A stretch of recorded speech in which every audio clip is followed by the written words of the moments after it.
Have you ever felt like your English is trapped inside your head? Like you know all the words, you understand the grammar, but when you try to speak, it all gets stuck somewhere between your brain and your mouth? You are not alone. That feeling of being silenced by your own fear is the single biggest barrier for English learners all over the world. But what if I told you that you could change that? That you could unlock the confident English speaker that is already inside you, waiting to connect, waiting to share your ideas, waiting to be heard. Welcome to the Best English Podcast. My name is Sophia, and this is where that journey begins. We are not just going to learn English. We are going to learn how to use English to build real connections. If you are ready to finally break free and start speaking with confidence, do me a quick favor right now. Pause for just a moment and hit that subscribe button. And make sure you also click that little bell notification icon. That way, you'll join our community and never miss a single step on this journey. Because our adventure into real conversational English starts right now. Let's start with a story about a woman named Maya. Maya was an accountant, and a very good one at that. She had a mind for numbers that was sharp and clear, like perfectly cut glass. She was organized, efficient, and deeply respected by her colleagues. Her English on paper was impeccable. She could read the most complicated financial reports, write incredibly professional emails with flawless punctuation, and she had always scored in the highest percentiles on her English proficiency tests. Her company, recognizing her immense talent, decided to send her to a big, prestigious international conference in New York City. Maya was absolutely thrilled, and at the same time, completely and utterly terrified. She knew she could understand the complex financial jargon in the presentations, but the idea of the in-between moments, the networking sessions, the coffee breaks, the casual lunches, the moments that required making small talk with strangers from all over the world, that was her deepest nightmare. Her fear wasn't new. It was a ghost that had followed her since she was a teenager in English class, when she once mispronounced the word vegetable, and the whole class laughed. The laughter wasn't cruel, just a momentary burst from her classmates. But for Maya, the memory burned. It created a little voice in her head that whispered, "Be careful. Don't make a mistake. They will laugh at you." That little voice had grown louder over the years. Her first day at the conference was a perfect storm for that voice. During the first coffee break, she found herself standing alone in a far corner of the grand, bustling room, holding her coffee cup so tightly her knuckles were white. The air buzzed with energy. She saw people animatedly laughing, shaking hands, exchanging business cards, making plans for dinner. They made it look so effortless. She wanted to join in. She truly did. She even mentally rehearsed a few opening lines in her head. "Hello, my name is Maya. I am an accountant from Mumbai. Did you enjoy the first speaker?"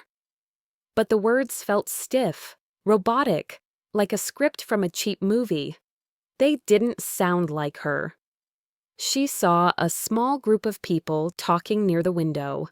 They looked friendly, open. She took a deep breath, a tiny step forward, and then another. But then she froze. The little voice screamed in her ear. "What if they notice your accent? What if you make a grammar mistake? What if they use some slang you don't understand? What if you don't get their joke?" The fear was a physical wall, invisible but solid. Defeated, she turned around, retreated to her lonely corner, and stared into her coffee until the break was over. She felt a familiar, heavy cloak of failure settle over her shoulders. That evening, feeling dejected and foolish in her expensive hotel room, She called her best friend Sarah. Sarah was a language teacher, a person with a calm and patient soul. She listened without interruption as Maya poured out the story of her terrible day, her voice thick with frustration. When Maya finished, Sarah didn't offer a grammar lesson. She didn't suggest a list of new vocabulary words. Instead, she said something so simple and yet so profound that it changed Maya's entire perspective. "Maya," she said gently, "you're trying to win a gold medal in the Perfection Olympics. But conversation isn't a competition. It's an invitation. It's about connection. Tomorrow, I want you to try something completely different. Don't focus on yourself at all. Don't think about what you're going to say. Instead, make it your one and only mission to be a detective. Your job is to listen. Be curious. Try to discover something interesting about the person you're talking to. This is the very first and most important step in becoming a confident conversationalist. Changing your entire mindset. We are often taught to believe that we need to have perfect, flawless English to have a good conversation. But the truth is, the most engaging, charismatic, and well-loved conversationalists are almost always the best listeners. When you consciously shift your focus from the internal panic of, "What should I say next? I need to say something brilliant," to the external curiosity of, "What is this person really telling me? What is important to them?" Two amazing, almost magical things happen. First, the enormous pressure on you to perform simply evaporates. You're no longer the star of the show who has to deliver a perfect, award-winning speech. You become the audience, a curious and engaged audience, and your only job is to listen with genuine interest. Second, people absolutely love to be listened to.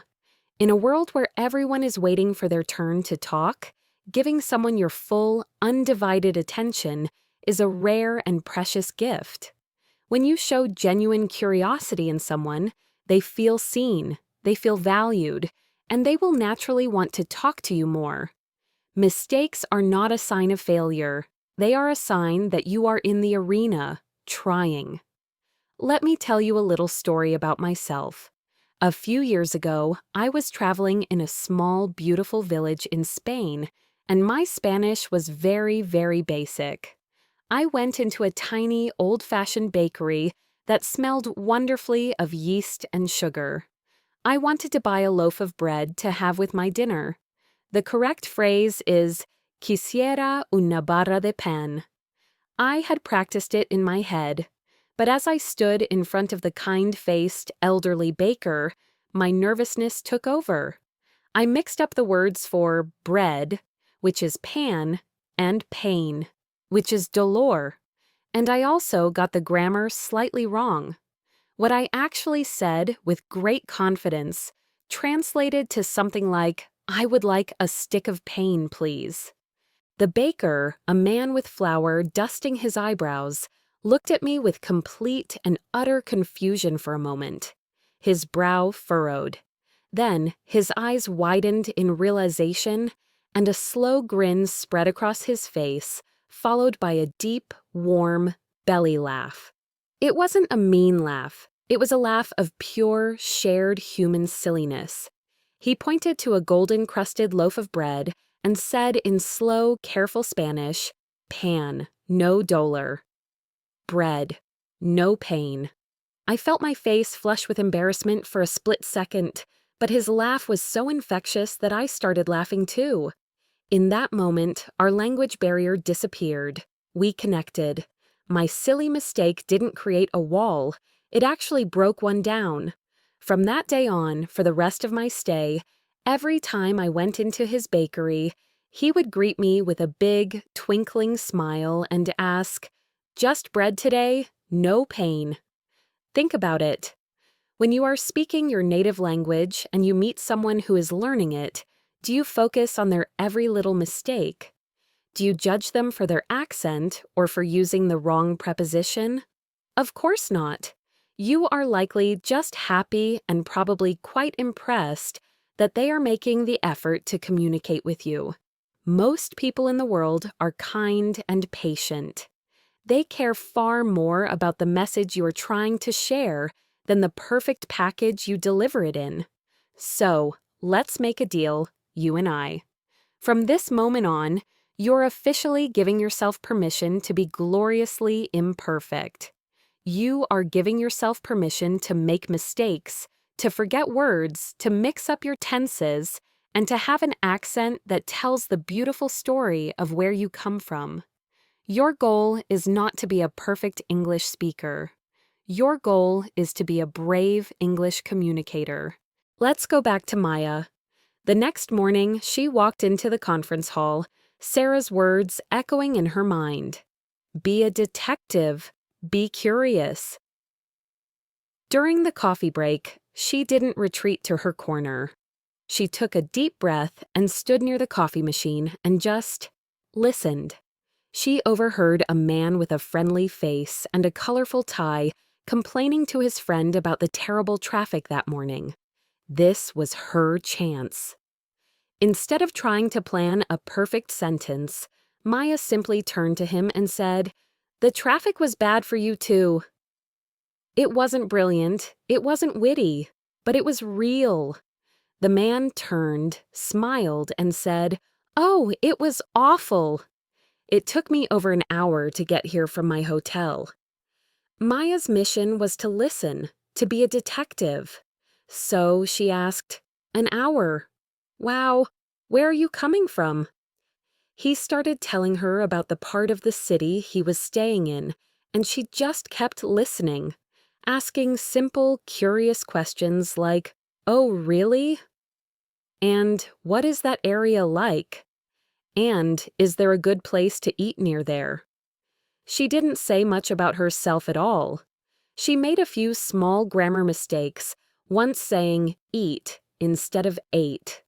But at the end of the 10-minute break, the man shook her hand warmly and said, "It was so nice talking with you, Maya."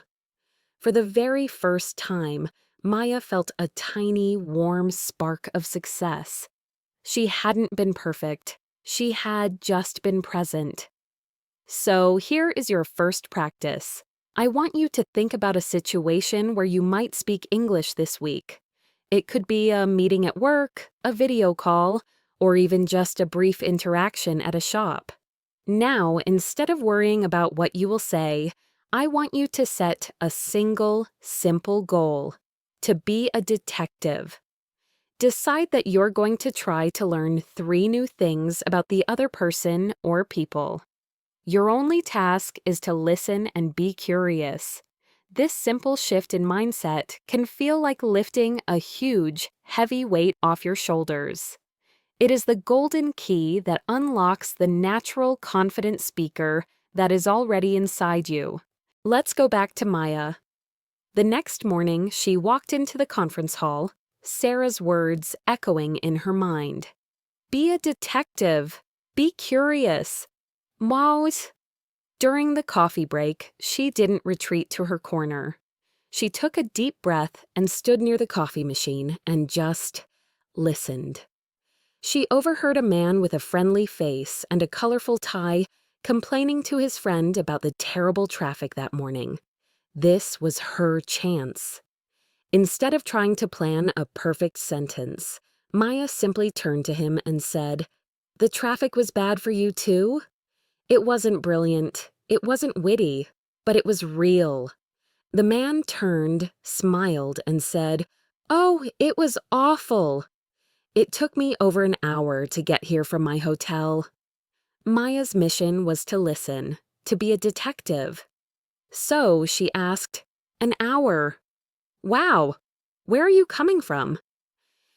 He started telling her about the part of the city he was staying in, and she just kept listening, asking simple, curious questions like, "Oh, really?" And "What is that area like?" And "Is there a good place to eat near there?" She didn't say much about herself at all. She made a few small grammar mistakes, once saying eat instead of ate. But at the end of the 10-minute break, the man shook her hand warmly and said, "It was so nice talking with you, Maya." For the very first time, Maya felt a tiny, warm spark of success. She hadn't been perfect, she had just been present. So here is your first practice. I want you to think about a situation where you might speak English this week. It could be a meeting at work, a video call, or even just a brief interaction at a shop. Now, instead of worrying about what you will say, I want you to set a single, simple goal: to be a detective. Decide that you're going to try to learn 3 new things about the other person or people. Your only task is to listen and be curious. This simple shift in mindset can feel like lifting a huge, heavy weight off your shoulders. It is the golden key that unlocks the natural, confident speaker that is already inside you. But a greeting is just the first word in the book. The real challenge is finding the words for the rest of the page. How do you move from a simple hello to an actual conversation? A wonderful and incredibly easy to remember technique for this is what's known as the ARE method. ARE. This stands for anchor, reveal, and encourage. Let's break that down piece by piece. The A stands for anchor. An anchor is something that you and the other person both share or are observing in that exact moment. It's a common point of reference. The easiest and most universal anchor is the situation you are both in. Are you at a conference, in a painfully long line at the grocery store, at a bus stop on a windy, rainy day? The anchor could be the weather. I can't believe how cold it is today. The food you're both eating. This cake looks amazing. The music that's playing, or an event that just happened. It's something neutral and observable that connects your 2 separate worlds. For example, if you're standing in a long line for coffee, you could turn to the person next to you and say, with a slight smile, "Wow, this line is really long this morning." That's your anchor. You've established a tiny shared experience. The R stands for reveal. This is where you share a tiny, low-risk piece of information about yourself that is related to the anchor. It doesn't have to be a deep, personal secret. It's just a small offering that makes you seem more human and relatable. It's a way of saying, I'm a real person, not just a stranger. It builds a tiny bit of trust. Following our coffee line example, after you say, "Wow, this line is really long this morning," you could add a reveal. I guess a lot of people need their coffee on a Monday morning. I know I definitely do. I can barely keep my eyes open. You've revealed something simple and relatable about yourself. You need coffee on Mondays. This makes the interaction feel less like an interview and more like a friendly, shared moment. Finally, the E stands for encourage. This is the most crucial part for keeping the conversation going. You need to hand the conversational ball over to the other person by asking an open-ended question.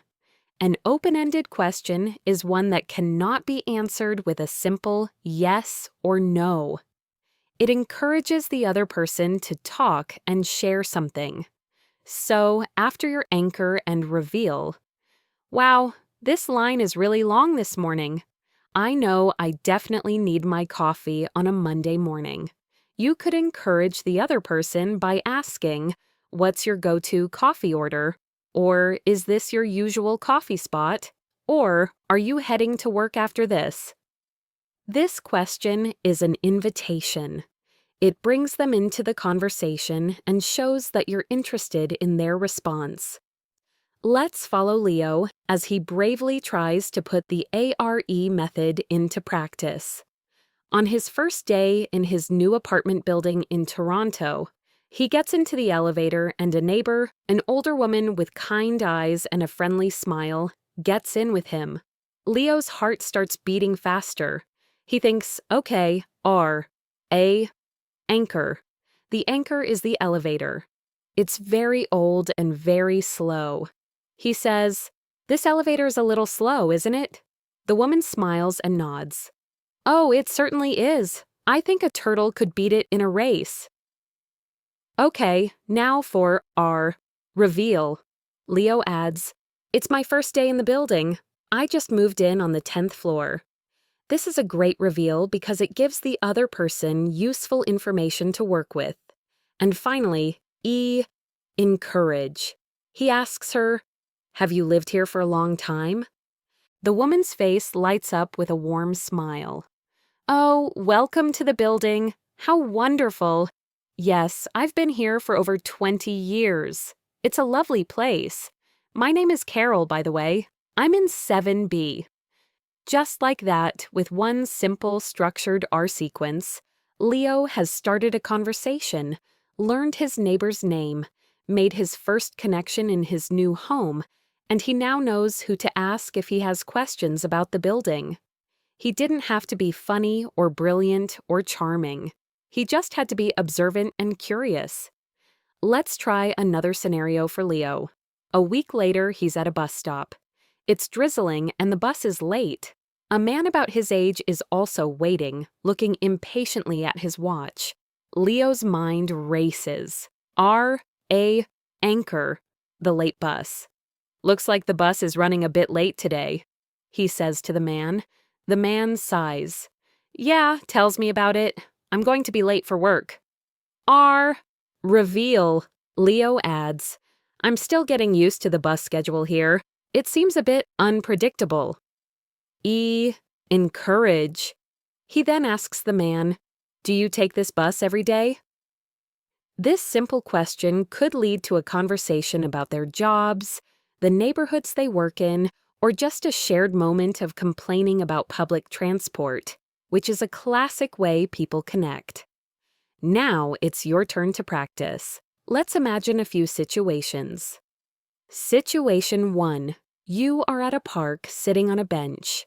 A person sits down on the other end of the bench with a beautiful, energetic dog. What could you say using the ARE method? Pause and think for a moment. Okay, what did you come up with? Maybe for the anchor, you could say, "What a beautiful day to be at the park." For the reveal, you could add, "I love coming here to read on my lunch break." And for the encourage, you could turn to the person and ask, "Is this your first time here?" Or you could anchor on the dog itself. Your dog has so much energy. Reveal. It reminds me of the dog I had when I was a kid. Encourage. What breed is he? Situation 2. You are at a company party. The music is very loud. You are standing near the food table next to a coworker you don't know very well. What could you say using our "let's think"? Anchor. This music is really loud, isn't it? Or, these little sandwiches are surprisingly good. Reveal. I'm not usually a big fan of big company parties, but the food is a definite plus. Encourage. Are you having a good time? Or, have you tried the little cheese puffs? I think they're the best thing here. Small talk is a skill, and like any skill, from playing the piano to cooking an omelet, it gets better with practice. The more you consciously use the ARE method, the more natural and automatic it will become. You'll start to see conversational opportunities everywhere. The key is to start small. Don't try to have a deep, 30-minute philosophical conversation with the first person you meet. Aim for a simple 2-minute exchange in the elevator, a brief chat while waiting for the printer. These small, low-risk victories will build your confidence and make it easier and easier to initiate longer conversations in the future. Remember Leo. He didn't become a master of conversation overnight. He started with a slow elevator and a late bus, and that is a perfect place for anyone to start. So, Leo is getting better at starting conversations. He's using the ARE method and feeling more confident in his daily interactions. But he starts to notice a pattern. His conversations often feel short, like a fire that starts with a bright spark but then quickly burns out. He'll have a nice 2-minute chat about the weather or the weekend, and then silence. That familiar, awkward pause. And then the other person will say, "Well, it was nice talking to you," and walk away. He's successfully building the first part of the bridges, but he doesn't know how to get people to walk across them with him. He wants to move from just making polite small talk to actually getting to know people, to making real friends. This brings us to our next absolutely essential skill, the art of asking great questions. If small talk opens the door, then asking good questions is what invites someone inside for a longer, more comfortable visit. This is the skill that transforms a simple, superficial exchange into a genuine connection. This is how you show someone that you're not just being polite, you are truly and authentically interested in them as a person. Let's introduce another character. This is Chloe. Chloe is a bright university student who has just moved to a new city to study biology. She's in a huge lecture hall with hundreds of other students. She feels anonymous, like a tiny fish in a vast ocean, and a little bit lonely. She wants to make friends, but she doesn't know how to move past the basic, "Hi, what's your major?" type of conversation. She sees groups of students laughing and chatting before class, and she wishes she could be a part of that easy, comfortable camaraderie. The very first thing Chloe needs to understand is the crucial difference between closed-ended questions and open-ended questions. A closed-ended question is one that can typically be answered with a single word, usually yes or no, or a very short piece of information. For example, do you like this class? Are you from this city? Did you do the reading for today?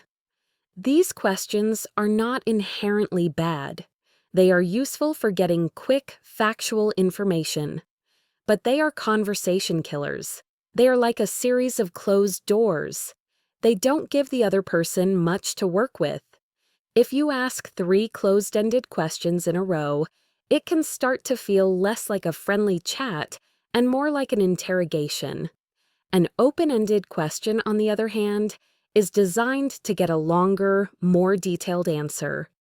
It's a special key that unlocks the door to the other person's thoughts, feelings, or stories.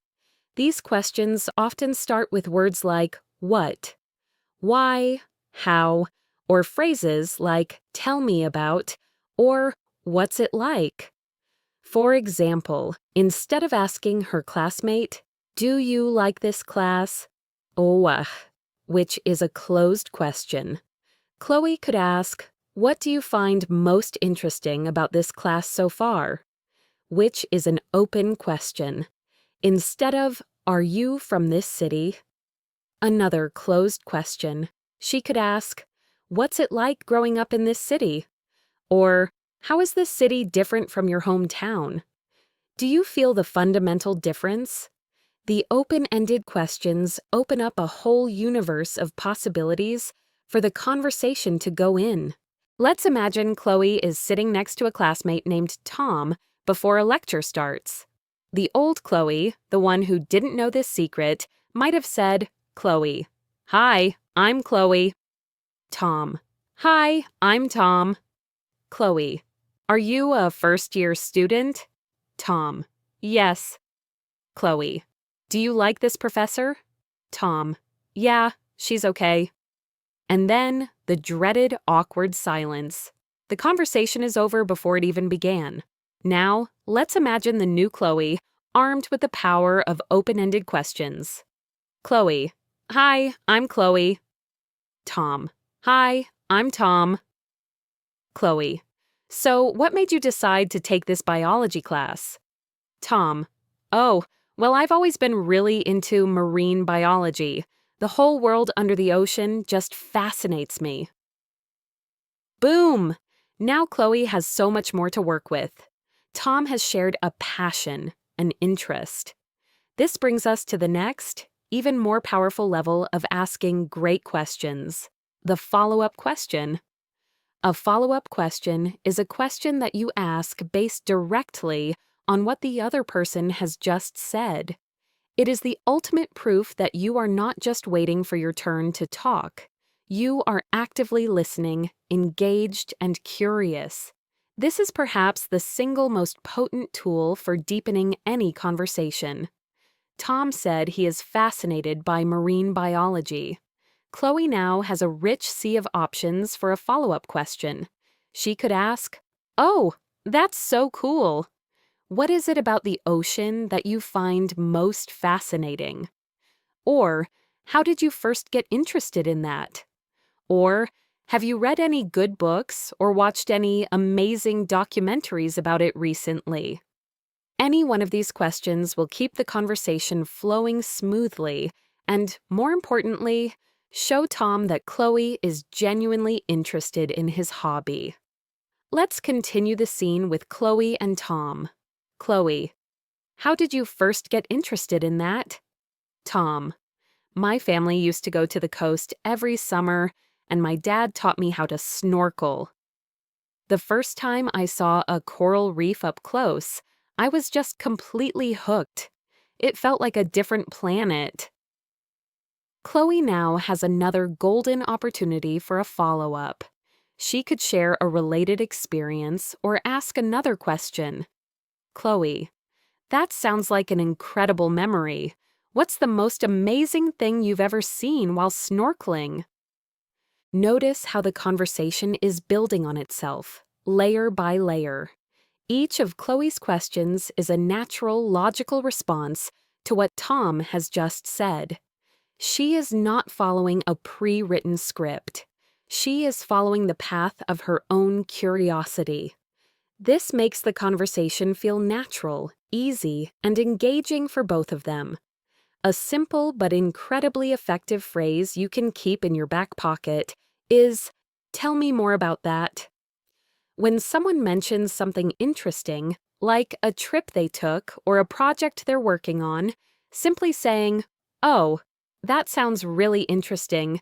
Tell me more about that," is a warm and welcoming invitation for them to share more. Let's give you a chance to practice this vital skill. I'm going to give you a statement from a person. I want you to pause and think of at least 2 open-ended follow-up questions you could ask in response. Statement 1. Your colleague says, "I am so tired. I was helping my friend move house all weekend." What did you think of? You could ask, "Oh, wow, that sounds exhausting. How did the move go?" Or was it a big move? What's your friend's new place like? Notice that a question like, "Did it go well?" is a closed question that invites a simple yes or no. But a question like, "How did it go?" is open and invites a story.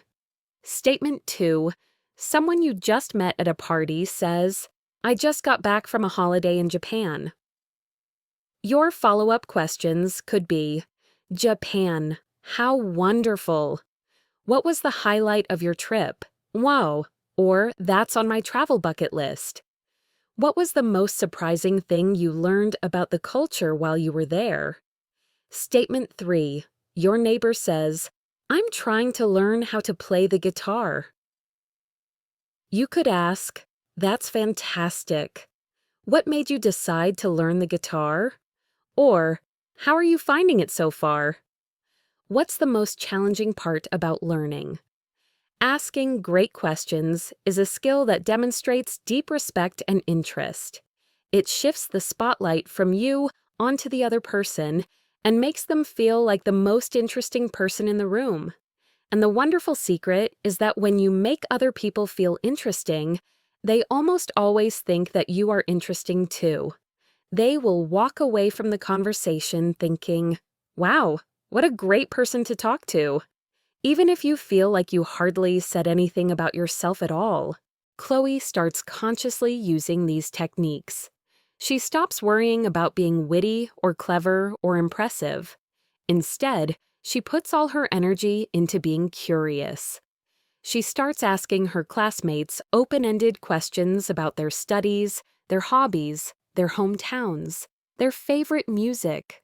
She learns to listen for the interesting details, the sparks of passion in their voices, and asks follow-up questions. Slowly but surely, her short, awkward chats begin to transform into longer, more meaningful conversations. She discovers that one classmate shares her secret love for old black and white movies. Another grew up just a few towns away from her own grandparents.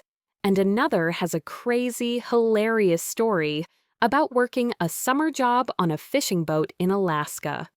She starts getting invited to study groups, to coffee meetups, to Friday night pizza gatherings. She is no longer the anonymous, lonely girl in the giant lecture hall. She is Chloe, the person who asks great questions and really truly listens to the answers. She is making friends. We've talked about how to start conversations with small talk and how to deepen them by asking great questions. This is a huge part of the puzzle. But conversation is a two-way street. It's a dance. You can't just be the one asking all the questions and leading all the time. Eventually, you have to step onto the dance floor yourself and share a bit of who you are. This can be the scariest part for many learners. What if my opinions are stupid? What if my stories are boring? What if I can't express my feelings correctly? These fears are completely normal. But sharing your own thoughts, your own stories, and your own feelings is what turns a good conversation into a real connection. It's how people get to know the real you, beyond the polite questions. Let's meet our final character, Ben. Ben has been following all the advice so far. He's got the mindset right, he's focused on connection. He's a master of the ARE method for small talk. He asks fantastic, insightful, open-ended, follow-up questions. People love talking to him. They tell him their life stories. He's known at his office as an incredible listener. But Ben has a secret problem. He feels like a fraud, an interviewer hiding behind his questions. He's so focused on being a good listener that he never shares anything about himself. When someone asks him a question, he gives a short, simple answer and then quickly asks another question to turn the focus back to them. His colleagues know all about his life, his hobbies, his family, but he feels like they know nothing about him. He wants to contribute, to be a real participant, but he doesn't know how. The first step for Ben is to learn how to comfortably share his opinions. In many cultures, directly disagreeing with someone can be seen as confrontational or rude. But in many English-speaking cultures, such as the US, the UK, and Australia, a friendly debate or a simple difference of opinion is a normal and even enjoyable part of a conversation among peers. The key is to do it politely. You don't want to say, "You're wrong," or "That's a stupid idea." That's too direct and will likely shut the conversation down. Instead, you can use softer, more diplomatic phrases that show you respect their opinion, even if you don't share it. Let's say Ben is talking with a colleague who says, "I think action movies are the best kind of movies. They're so exciting and fun to watch." If Ben agrees, he can use phrases that add energy and enthusiasm to the conversation, like, "I completely agree," or "You're absolutely right. I love the adrenaline rush," or "Oh, I feel the exact same way. I could watch them all day." These phrases build a sense of shared experience and rapport. But what if Ben, in his heart, prefers quiet, thoughtful dramas. He doesn't have to lie and pretend to like action movies. He can disagree politely and add his own perspective to the discussion. He could say, "I can see why you'd say that." They are definitely very exciting. For me, though, I tend to prefer dramas that really make you think. Or, "That's an interesting point of view. I usually find action movies a bit too loud for my taste. I'm more of a fan of character-driven stories." Or a very useful and polite structure is, "I see your point, but..." For example, "I see your point about the excitement, but I think the stories in dramas are often more memorable and stay with you longer." These phrases are polite because they first acknowledge and validate the other person's opinion, with phrases like, "I can see why," or "That's an interesting point," before presenting his own. This simple two-step process turns a potential argument into a more interesting and collaborative discussion. Sometimes you might not fully agree or fully disagree. You can be somewhere in the middle. In that case, you could say something like, "I can see both sides of it." On the one hand, action movies are great for pure entertainment when you just want to switch your brain off. But on the other hand, dramas really give you something to talk about afterwards. This shows that you are a thoughtful person who considers different perspectives. Sharing your opinion is one thing. Sharing a personal story is another level. This can feel even more vulnerable. The big fear is that your story will be boring. But a story doesn't have to be a dramatic, life-changing event to be interesting. In fact, some of the best conversational stories are the small, relatable ones. A simple story about your weekend, a funny thing that happened at the supermarket, or a sweet memory from your childhood can be a wonderful way to connect with someone. The key to telling a good, simple story in a conversation is to keep it relatively short and have a clear, easy-to-follow structure. Think of it as having a simple beginning, a middle, and an end. The beginning sets the scene. Where were you? When did this happen? For example, "The funniest thing happened to me at the grocery store yesterday morning." The middle describes the events. What happened? Use simple transition words to guide the listener, like, "So I was standing in the checkout line. Then, and suddenly, then, after that." The real trick to making a story engaging is to include a sensory detail or a feeling. For example, instead of just saying, "A man dropped his oranges," you could paint a picture with your words. "This man in front of me with a huge, overflowing bag of bright, shiny oranges suddenly tripped over his own feet, and the oranges went flying everywhere, like a bright orange waterfall bouncing all over the floor." The end is the conclusion or the point of the story. Why were you telling it? It could be a funny outcome, a small lesson you learned, or just how you felt. For example, everyone in the line just burst out laughing in a kind way, and we all started helping him pick them up. It was such a chaotic but funny and human moment. It totally made my day. Ben decides to try this. He's in his book club, and they are discussing a novel about a character who takes a big risk to follow a dream. Everyone is sharing their opinions. Ben is quiet at first, just listening, his heart pounding. Then he takes a deep breath. Someone has just said they think the character was foolish to quit his stable job. Ben sees his chance. He uses a polite disagreement phrase he's been practicing. "I see your point, but I actually found his decision really inspiring." Then, he decides to take a leap and share a small personal story. "It actually reminds me of a much, much smaller version of that in my own life," he begins. This is a great, gentle way to introduce a personal story. "A few years ago, I was working in a job I didn't love, and for years, I'd always wanted to learn photography. For my 30th birthday, I decided to take a small risk. I used all my savings to buy a really good camera and sign up for a night class. My friends and family thought I was a bit crazy to spend so much money on just a hobby. This is the beginning and middle. But that class changed everything for me. I discovered I had a real passion for it, a way of seeing the world I never knew I had.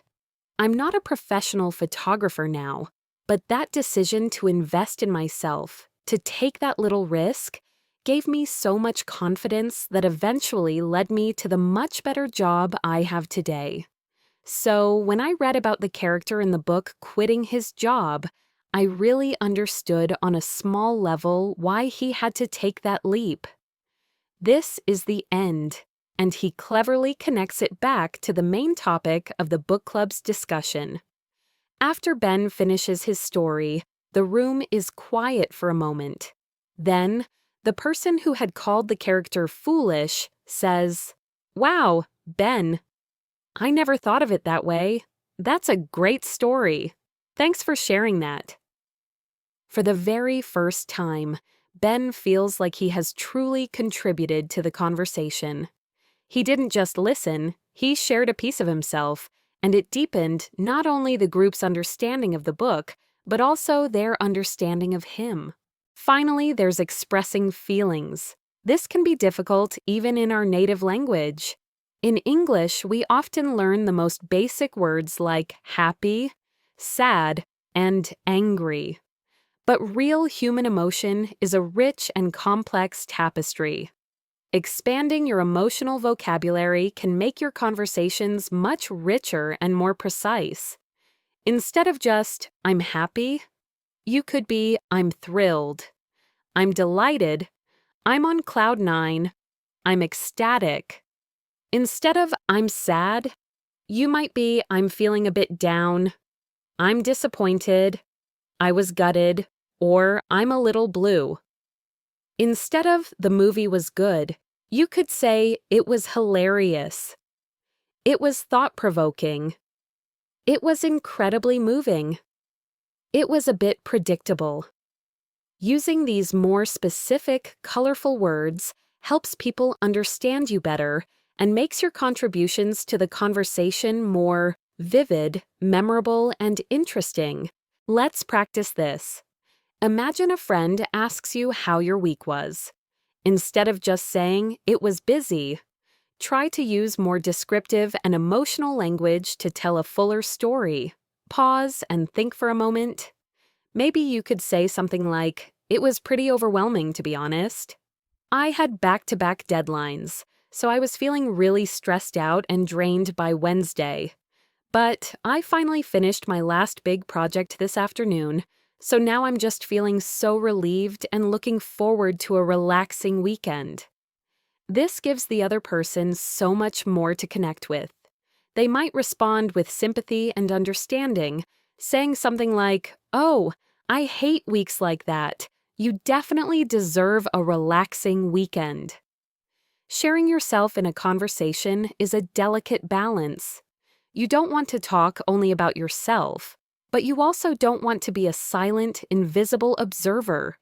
The goal is a comfortable, natural rhythm of give and take, of asking and sharing. By learning how to politely state your opinions, tell simple, relatable stories, and express your feelings with more precision, you, like Ben, can become a full and active participant in the beautiful, intricate dance of conversation. We've built a strong foundation. We know how to adopt a confident mindset, how to start conversations with small talk, how to go deeper with great questions, and how to share our own thoughts and stories. We have followed the journeys of Maya, Leo, Chloe, and Ben. But real life and real conversations are not always so neat and tidy. Sometimes things get messy. You forget a word, someone interrupts you, you don't understand a joke, or you have no idea how to end a conversation that has gone on for far too long. Navigating these tricky, everyday situations is the final skill we need to become truly comfortable and flexible conversationalists. Let's start with a very common fear. What happens if I forget a word? You're in the middle of telling a great story. You're feeling confident and in the flow. And then, your mind goes completely blank. You're searching for a specific word, and it's just not there. The first rule, and the most important one, is don't panic. Take a breath. This happens to everyone, even native speakers, all the time. It's not a disaster, it's just a normal part of speaking. You have a few simple, effective strategies. The first strategy is to describe the word. Think of it as a fun guessing game. Let's say you're trying to tell a story about your new kitchen, and you forget the word blender. You could say, "So I bought this new machine for my kitchen. You know, the thing you use to mix fruits and make smoothies. It's tall with a glass jar on top, and it has little spinning blades at the bottom. It's very noisy." Almost certainly, the person you're talking to will jump in and helpfully say, "Oh, you mean a blender?" And you can say, "Yes, exactly, a blender. Thank you." Though, this not only solves your problem, but it also makes the conversation more interactive and collaborative. Another great strategy is to use a simpler word or find a different way to express the idea. Instead of getting stuck searching for the word enormous, you can just say very, very big. Instead of "I was absolutely exhausted," you can say "I was so tired I could have fallen asleep right there." Remember our primary goal: communication, not perfection. It is always better to use simple, correct words and keep the conversation flowing smoothly than to stop for 30 seconds in a painful, awkward silence while you search for the perfect complex word.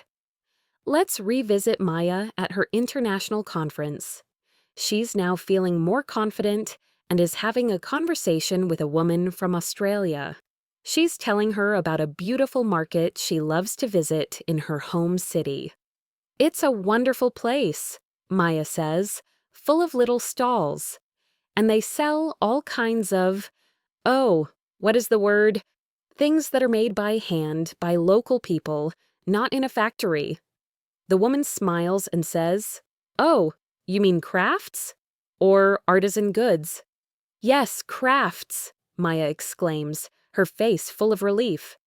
"Handmade crafts. Thank you."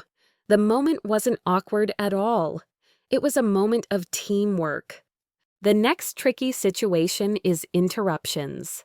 Sometimes you're trying to speak in a lively group conversation, but it's hard to find a moment to jump in. Or sometimes someone might start talking right when you do. How do you handle this politely?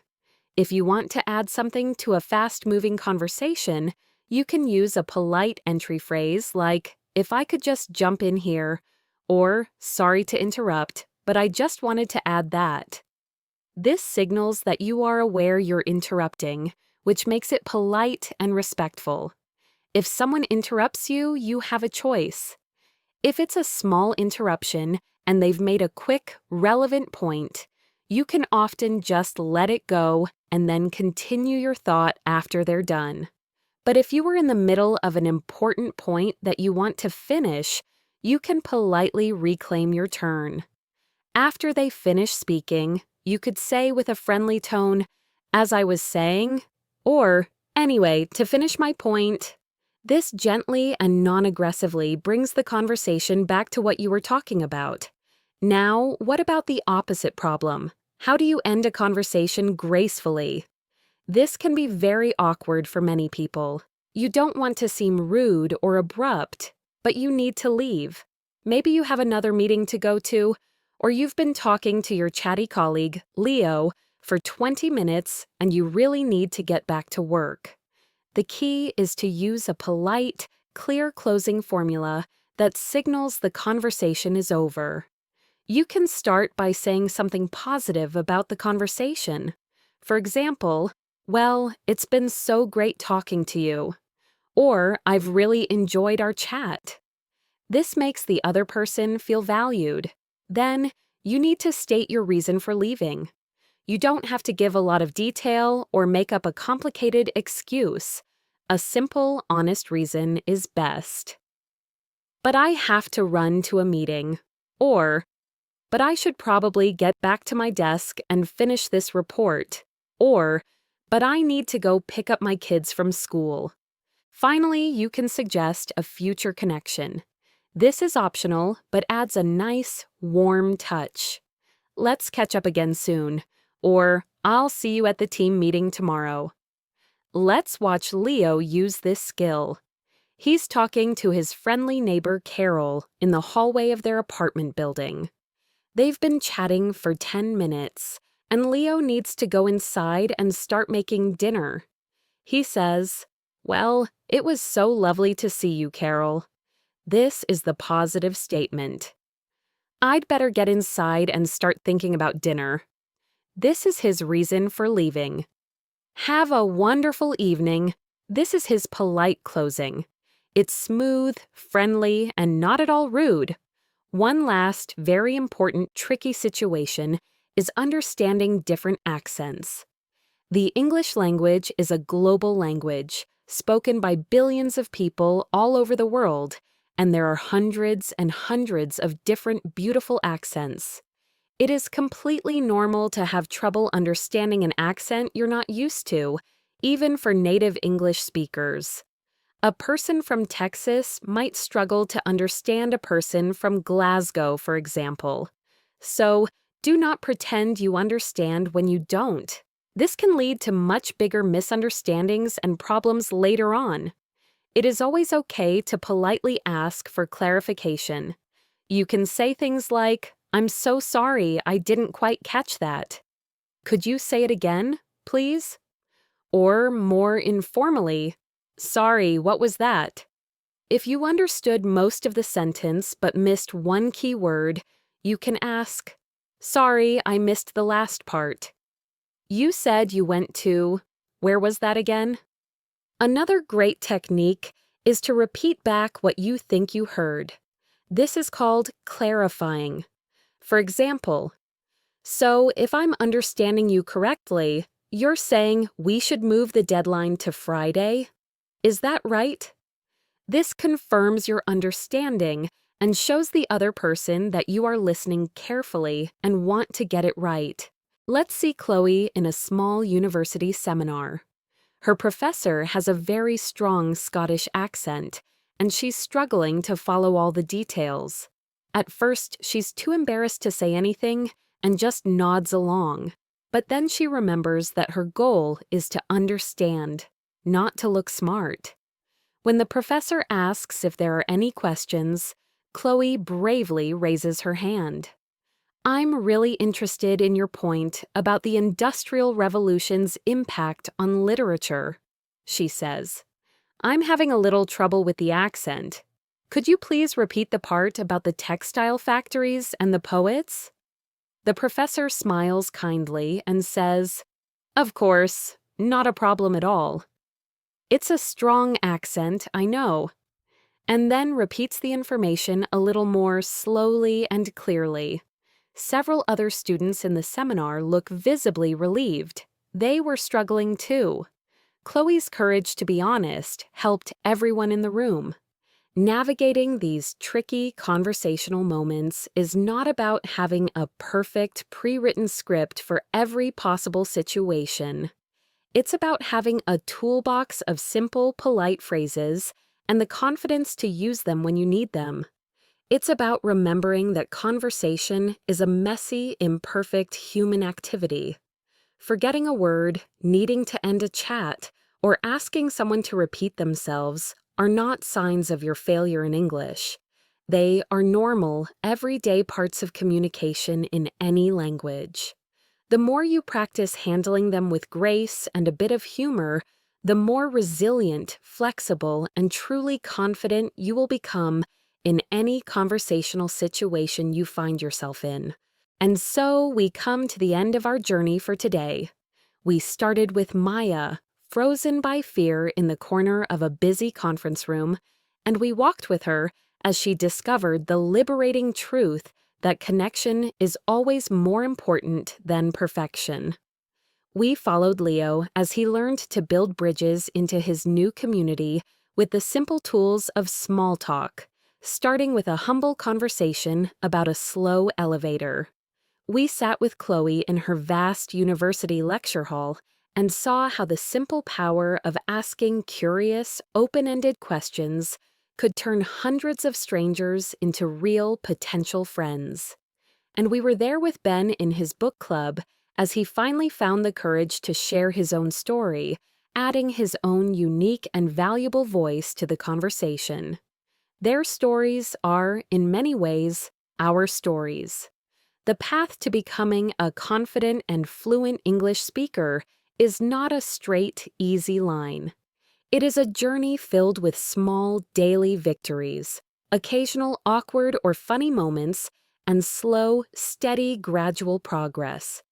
It is not about reaching some mythical final destination called fluency, where you never make a mistake. It is about learning to enjoy the process, the adventure of learning to connect with the fascinating people you meet along the way. The common thread that runs through all of these stories and all of these skills, from changing your mindset and mastering small talk to asking great questions and sharing your own stories, is a single, simple, powerful idea: curiosity. Be genuinely curious about the person you are talking to. Be curious about their experiences, their opinions, their feelings, their stories. When you are truly curious about another person, a wonderful thing happens. You stop worrying so much about yourself. You stop obsessing over which tense to use or whether your pronunciation of a particular word is perfect. You simply start to listen, to truly listen. And in that quiet, respectful space of genuine listening, natural and enjoyable conversation is born. You have all the tools you need to start this journey right now. You don't need to wait until you know 1,000 more words or have perfectly mastered every single grammar rule. You can start today. You can start by changing your goal for your next English conversation from "I will try to speak perfectly" to "I will try to learn one new and interesting thing about the other person." You can start by practicing the ARE method in a low-pressure situation, like buying a coffee or standing in line. You can start by thinking of just one open-ended follow-up question you can ask a colleague or a classmate tomorrow. Remember, every great conversationalist you've ever admired was once a beginner. Everyone has felt nervous. Everyone has made embarrassing mistakes. The only difference is that they kept practicing. They kept showing up. They kept choosing connection over fear, day after day. And you can make that same choice. Be patient with yourself. Celebrate your small successes. A 2-minute conversation is a huge win. And most importantly, be kind to yourself during the process. Learning a new language is a brave and difficult thing to do, and you are doing it. This journey of learning conversational English is ongoing, and I'll be here with you every step of the way. If you found this lesson helpful and you want to continue growing your confidence with me, please make sure you are subscribed to our channel, The Best English Podcast. And very importantly, hit that little bell notification icon. That way, you'll be the first to know when our next lesson is ready for you. Let's continue to grow our confidence and our skills together. Thank you for listening, and I look forward to speaking with you again soon.